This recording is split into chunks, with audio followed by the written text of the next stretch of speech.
कामयाबी की खुशी के पहिरियों साल मुकम्मल थियण जे मौके ते कोरंगी बिलाल कॉलोनी में एक खांगी स्कूल पारां शानदार रैली कढी वई आहे। हिन रैली में स्कूली ॿारनि ऐं ॿारनि सां गॾु उस्तादनि ऐं मौजूद शहरनि शिरकत कई आहे।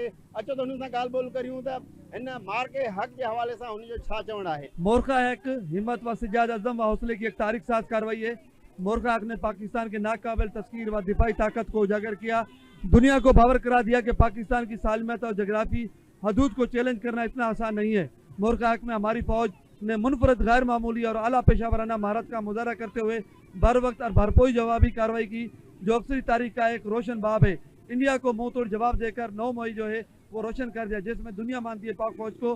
पाक फौज जिंदाबाद। मार्का हक़ के सिलसिले में अॼु पहली सालगिरह आहे असांजी ऐं तमामु फौज खे असां मुबारकबाद पेश कयूं था ऐं सॼे पाकिस्तान जे तमामु अवाम खे बि मुबारकबाद पेश कयूं था। असांखे फ़ख़्रु आहे त अलाह ताला असांखे पाकिस्तान जी उहा फौज ॾिनी आहे जेका दुनिया जी नंबर 1 फौज आहे। दुश्मन जेकॾहिं पाकिस्तान खे कंहिं बि बुरी नज़र सां ॾिसंदो उन जूं असांजी फौज अखियूं कढी छॾींदी। अॼु फौज अकेली न आहे, मुल्क जो हर बच्चो, स्कूल जो हर बच्चो, हर अवाम असांजी फौज सां गॾु आहे। अगरि पाकिस्तान सां कंहिं बि अटकायो त उन्हनि खे अहिड़ो जवाबु ॾींदासीं जेको असांजी फौज अॻे साल हिंदुस्तान खे चखायो हुयो। तमामु घणी असांखे ख़ुशी थी आहे इन जे बारे में त असां रैली कढी आहे पाक फौज जे हक़ में, जेको पाकिस्तान जे ख़िलाफ़ को बि साज़िश कंदो असांजी पाक फौज इंशाअल्लाह ताला उनखे भरपूर जवाबु ॾींदी। जीअं 1 साल पहिरियां field marshal general Asim Munir जी अॻुवाणी में पाक फौज हिंदुस्तान के शिकस्त ॾिनी। इंशाअल्लाह ताला अॻिते बि ईअं थींदो।